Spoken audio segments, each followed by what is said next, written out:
Dude, motherfuckers be hating on you for getting a little bit, which is why, look, you know I'm not about this celebrity shit, alright? And I know the quality of my videos suck now. The lighting and the fucking angles and everything. I understand that and I need to work on that. Just like when I was asking this bitch for her number the other day. She was fine. She was beautiful. So, and I only do this with beautiful bitches because there's the bitches who you actually have a shot with in the moment, but it's like if I'm desperate, I'll get this, and I know, like, bam, there you go. Oh, I got laid tonight. Okay, by who? So, and that's sad. I mean, you got to make that sacrifice sometimes, bro. Dude, I'm serious. Like, not insult, hygiene. If she's hygienic, sometimes that's the most you can ask for. Seriously. Sometimes there isn't that hot chick. There isn't even that chick in the bar because you're in Wisconsin, and that's the best you're gonna get is the lumpy, fold out couch bitches. What was I saying? Oh yeah, so. But I gotta stop asking for their numbers because even when I get them, it's like that ain't what I do. I already know, but I do it. It's a habit. It's a habit because that's how deep the cuck mindset goes. Like that's programming. That's programming. You asking for numbers. Bro, a real hustler like me should have business cards on him at all times when you're out in public like that, and just fuck it, give him something. That's it. Don't even ask, like, here. Don't even say anything. Just slide the number. That's all. Because that's what I do. That's what I'm gonna end up doing. Because that's class. And one of the things that I learned from Stanhope was class. He's a class act. I fuck with him, I put on for him, and I was happy to be in his movie. Because he's a real one. He's as real as they come. So, I got the picture with him. And you guys know, look, I'm not on this celebrity shit. I have genuine respect for the guy. If people be like, did you see Leonardo DiCaprio or LeBron James in the elevator? Oh, he's coming down. Go get a picture. Like, dude, fuck LeBron. Fuck Leonardo DiCaprio. I don't want no picture with them. I don't even want to be seen in the same room as them because they are not on my level, man. They don't say hi to people. They don't care about people unless it's with I just don't fuck with that. They are not on my level. So this is not me being a dick rider. And there's a lot of guys like that who thought about doing comedy, who aren't really doing it. They work their 9 to 5. Oh, I thought about doing this, but they don't do it. Oh, I thought about maybe doing something other than missionary tonight. They do missionary with their own hand. That's how lonely they are. And they be, look, that's just a game. That's just a game, man. But look, but I'm not on the celebrity shit. I hate it, but I'm glad I got a picture with him and to be in his motion picture. I was just asking, can I help? And that's how everything. I got the even bigger part. So in the first scene that I was in, after lunch, we got free lunch. It was very nice. They were shooting the back of my head, and they set up a comedy club within the bar we were shooting at. So that was kind of cool. And they got the back of my head. I pretended to laugh. The fucked up thing about that movie, though, was the scenes that we were shooting were not funny. The lines, there's other than Stanhope shit, but there was this kid in the movie. He's like a 21-year-old self-described virgin. And in this movie, he plays Stanhope's young protege. I think it's like a father-son dynamic. It's that kind of movie. And I could tell this was kind of mid in terms of the script. you could tell it wasn't like an actual comedian who wrote it. So I'm outside smoking with Stanhope, and I ask him, like, "Yo, did you write this movie?" And he's like, "No, they hired me to play a dying old drunk. It's the only role I could play." And then a dog passes us by on the sidewalk, and then he beams with happiness, and he reaches down to pet it. It's like, "Hey, hey," and I wouldn't do that. And I realized like that level of like of honesty in the like, because I just look down at a dog and be like, because I don't want to interact with the owner because I'm just on my move all the time. But Stanhope takes the time to do that and just be happy with something that makes him happy, which is a dog. And yes, a dog is great. Who doesn't love dogs? I'm just saying there's like a level of like of shit. It's like suddenly he does that. And I asked him, hey, well, you probably got a nice ass trailer at least, huh? Trailer? No, we drove here. I would buy us all drinks if this movie had a budget. He said something like that. I can't do any because he had the joke prepared in his own way. I can't do his jokes for him. I'm not going to. But when we were shooting, in between takes, he would tell some of his old jokes, which are still some of the best jokes ever told, in my opinion. I mean, it's a fact, actually. They are some of the best crafted jokes of all time. Stanhope's joke for joke, pound for pound, he's one of the greatest to ever do it.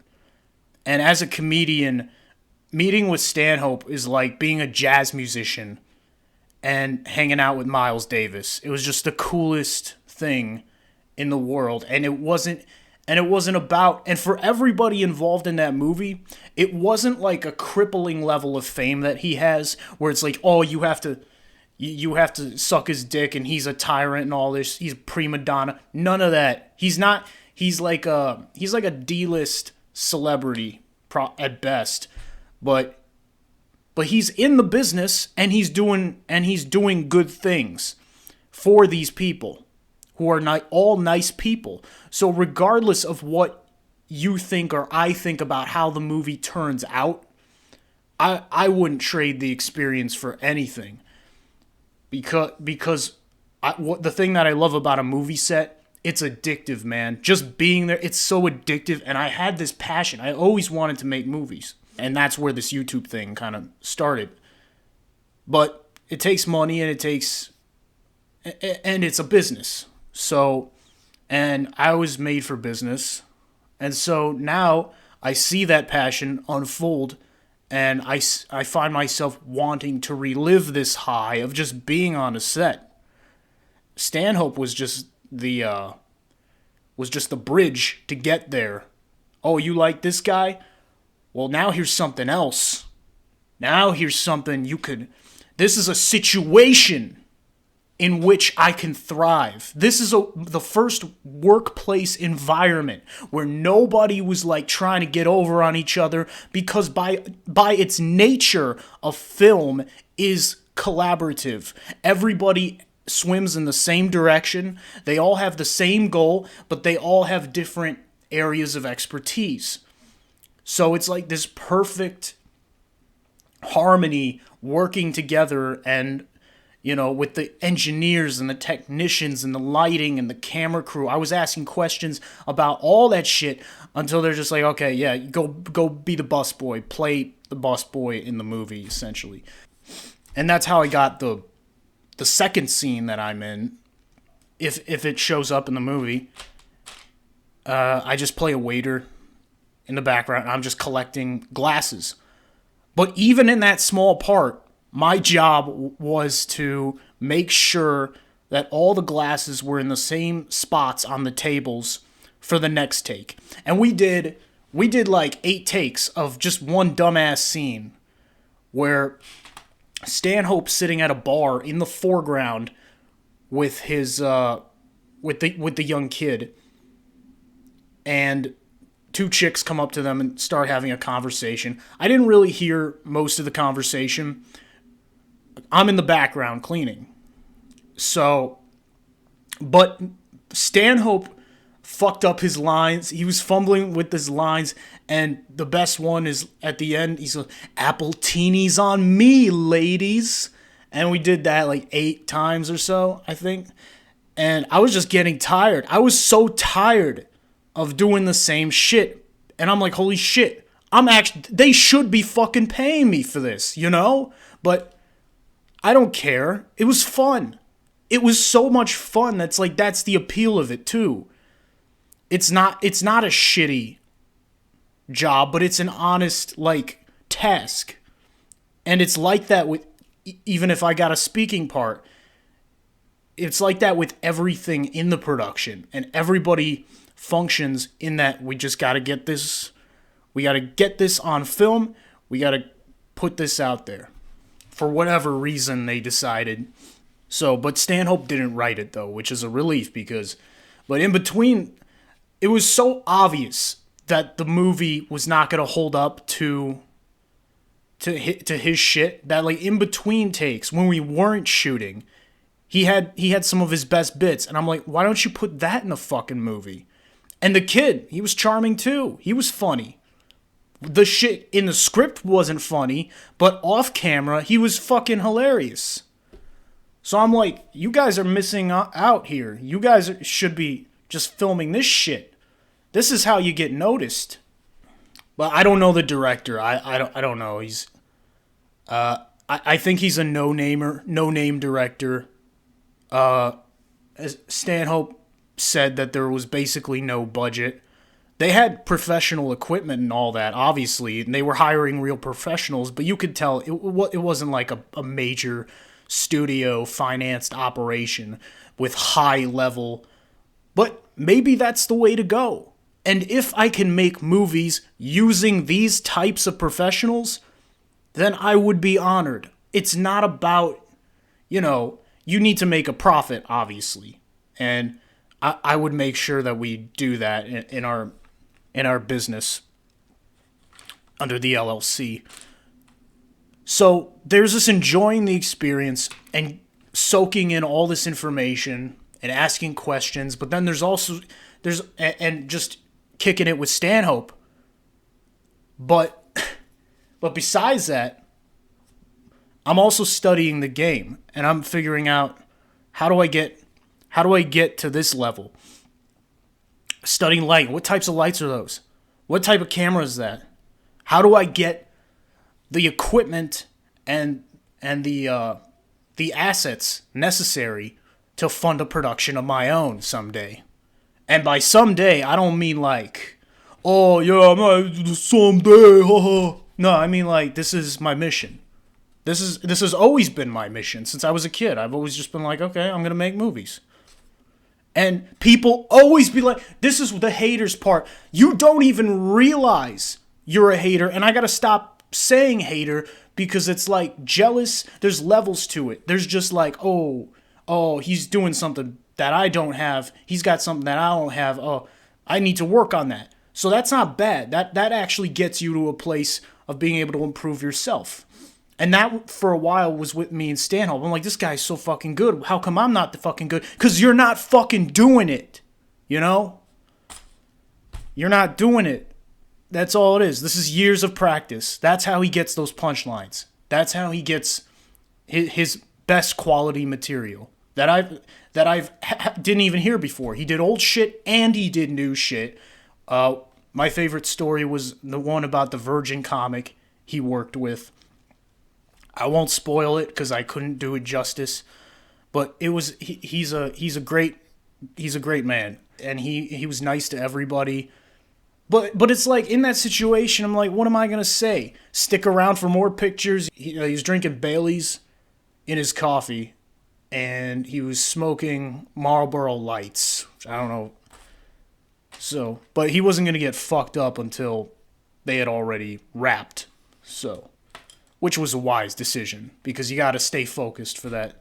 And meanwhile, dude, I was so, on the other hand, as an extra with no lines, I was so fucking nervous, and I'm ashamed to even admit this, but I got to tell the truth.